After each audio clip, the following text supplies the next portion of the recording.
most of that, what David was saying, I had no idea who that person was he was talking about. And I was, the whole time these two were talking, I was thinking, I have to follow that? Like, brilliant, amazing. Hi, everyone. I have so many friends here today. It's amazing, but hello, class of 2023, and congratulations. It is a thrill to talk to you today. Thank you for showing up. You know, that's not to be taken lightly. Showing up isn't a little thing, it's everything. But what does it mean to show up in the year 2023? Got a little confusing there, as you alluded to, a couple years ago, right? It also meant showing up online, and thank goodness we had that, and you survived it. But we all learned that's not really where it's at. The experience led to crazy fun, impressive innovation that continues to evolve, but to do the real work of music, you have to be present. No one can learn it for you. No one else can master your technique. You have to show up and do your work. But more than anything, the goal is being in the room, to feel that vibration together. That vibration at the heart of it, the breath, the fire, the energy that inspires music, art, and creativity. That's what it's all about, that exchange of energy and ideas, a constant circle, back and forth, back and forth. And as musicians, we work tirelessly to perfect our craft so we can give it away. It seems counterintuitive, and of course we all want to be paid for our work, but in the end, it's about sharing it, setting it free, building and perfecting our technique to let the music go meaningfully, to give it away, because ultimately it doesn't belong to just one of us. It belongs to all of us. Music is essential, and it is essentially optimistic. It is about the future, the very best of what we can achieve together when we open our hearts and minds to strive for something great and seemingly unattainable. The bar is very, very high. It's always a challenging time in the performing arts as well, but even more so since the pandemic years. I'm sure you've heard the concerns about half-empty concert halls, opera houses, funds drying up, companies risking closing. All of this is unbelievably alarming and serious, but it is also not new. It's why throughout history, we've always sought innovation, fresh voices and perspectives, new stories and venues to astonish, attract, amaze, wake up, and shake up the audience anew, to let them in, let them fall in love with what we cherish so dearly. So let me ask you, are we faced with an insurmountable crisis, or is this a golden opportunity for something vigorous, fresh, and bold? I vote for the latter. The quest and demand for new talent and vision is the only reason anyone develops a career in the arts, and it's the reason I was lucky enough to be given a doorway to the career I have today. Music saved me again and again as a kid.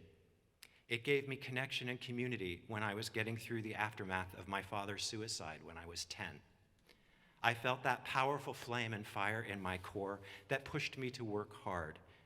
I studied with wonderful, kind, demanding teachers, composed songs for musicals I'd never complete, for singers I'd never meet. You know, like Barbra Streisand? I wrote a lot of songs for Barbra Streisand when I was a teenager. And frankly, if she had sung one, she might have had a career.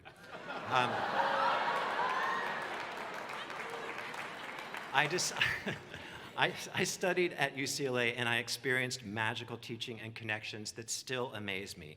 My piano teacher had studied with a pupil of Franz Liszt. Liszt played for Beethoven. Beethoven played for Mozart. I was a few handshakes away from Mozart. How's that possible? And at UCLA, I was a page turner for concerts by Isaac Stern, Itzhak Perlman, Kiri Takanawa, Renato Scotto, and unforgettably, Leontine Price. And I want to tell you that story. It was 1988, and it was the height of the AIDS crisis. Miss Price gave an astounding recital with pianist David Garvey, and I was on stage behind them for the whole thing. Thunderous applause, and it was time for encores. I followed them off stage where Miss Price fell into her brother's arms. General George Price always traveled with her. And she was sobbing, and she said, "George, I can't go back out there. There's a young man in the front row in a wheelchair. He's dying of AIDS, and he keeps trying to stand up for me. Her brother said, then Lee, you go out there and sing the next one directly to him. She got very quiet. She found new strength. She stood up 10 feet tall and walked out regally, looked directly at that young man and sang Visi d'arte. I lived for art from Puccini's Tosca. I don't know how much time he had left on earth, but he was certainly transformed. I was too. Everyone felt it. He stood up. And I realized this is what it's all about. Showing up, giving it away, and maybe changing someone's life forever. Around that time, in my late 20s, I developed what's called a focal dystonia in my right hand. It would curl up painfully when I tried to play the piano. I found a teacher who could help me, but she told me it would be years of slow work, starting all over with scales, and that I probably wouldn't be able to play any of the music I had played before. I felt like a huge failure, like I'd betrayed all my teachers, but I had to make a living and a life, and I was determined to find a way to be close to music, even if I couldn't be at the creative center of it. I got a great job at the UCLA Center for the Performing Arts as a PR writer, and I found I was pretty good at writing about music and performance. That led to a similar job at Cal Performances in Berkeley, and while I was there, the same job happened to open up at the San Francisco Opera. And out of 300 applicants, I got the job. And through those jobs, I got to know the people who make the music business work. Administrators, managers, donors, writers, critics, producers, directors, singers, front of house, backstage, on and on. Rehearsals at the opera were a revelation. My responsibility was to attend everything, get to know everyone, and write about the opera and spread the word to the community. And what a vast, remarkable community. Seekers of the flame and keepers of the flame, united in the magical space of the Opera House, an enormous family. Lifelong friendships and connections emerged. Some of them are here today. I began to play the piano again, and through the opera, I befriended Friederike von Stade. She inspired me deeply and made me want to compose again. And though she didn't know me as a composer or a pianist, I took a chance and I set some folk songs for her because I thought that would be the least threatening thing. And I handed them to her after a performance, and with this, I could see this look of terror. Like, oh goody, the PR guy writes songs. Yay! But being Flicka, we read through them at the piano, her singing over my shoulder and me playing. And she said, these are really beautiful. Do you want to give a concert together sometime? I thought, yeah, let me check my calendar, but I'm pretty sure I can make that work. And all of a sudden, a doorway opened. She told other singers, and soon artists were coming to the PR office to ask if I had a song for them, or if I could write one. More doorways, and so by day, I wrote press releases, and in my spare time, I wrote art songs. That seemed like a pretty good way to make a life, and I was very happy. And then out of the blue, General Director Lotfi Mansouri, a real impresario, said to me, so you're writing all these songs for great singers who are performing them all over the world. Ever thought about writing an opera? And I said, no. And he said, well, I think you're a theater composer, and I want to send you to New York to meet with Terrence McNally. I've been trying to get him to write a libretto, and we have a spot in the 2000-2001 season, and I'd like you two to think of an opera. And my first response was, who are you talking to? But a door opened, and I jumped through it. I met Terrence, and a couple years later, I was composer in residence at the San Francisco Opera. Natural progression, right? PR guy, composer in residence. The world premiere of Dead Man Walking was on October 7 of 2000. And this fall, 75 international productions later, it will open the Met in a production conducted by Yannick Nézet-Séguin and starring Joyce DiDonato. Yannick Nézet-Séguin. That first opera led to other opportunities, many other doorways, and this fall, a month after Dead Man opens, my 10th opera, Intelligence, opens the Houston Grand Opera season. I know how lucky I am, and I work very, very hard, because that's what we do in music. We work hard because we love it. It doesn't always love us back, but we love it. So why do I tell you this? Because the path to a career is almost never what you think it will be. My hand injury seemed like the worst possible thing that could ever have happened, and it turned out to be an immense gift. It set me on an unexpected path powered by curiosity, passion, and a desperate need to be close to music.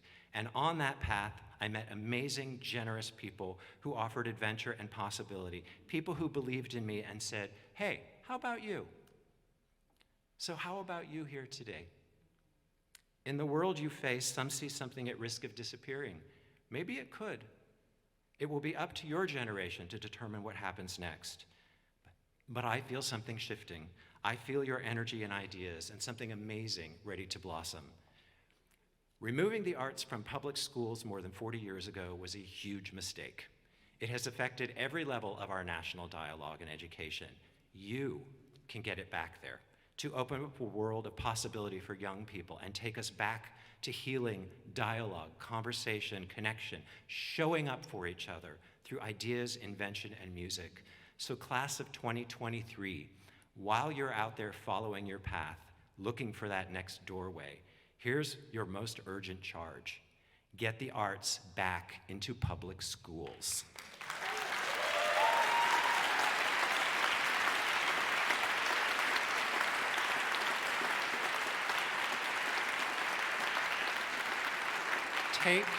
Take that next generation by the hand, show up for them.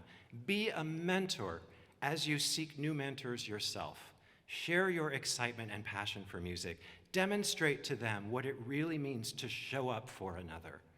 There's room for everyone. Honor your sacred flame, your spiritual heroes, the people who have shown up for you. Your presence is one of the great gifts you have to offer the world. Your passion is meaningless unless you share it. Show up for all the people waiting to find a voice to sing and join the chorus. The further you reach out, the broader your horizon, the richer your life, the clearer your path. This road can be incredibly lonely, but I promise you that in music, even when you feel lonely, you're never alone. Your spirit guides are with you. We are with you. All you ever have to do is listen. And even if your road takes you somewhere outside the music field, your hard work and devotion will serve you well forever. None of this is in vain. It's your turn, my friends. Be bold. We need passionate young people to get us reconnected through music to what matters most about being human. And I choose you. I choose you to ignite and share the flame of possibility and the fire of inspiration.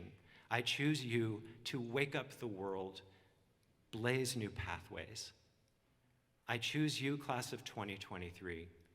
You've done good work. Now get out there and do great work.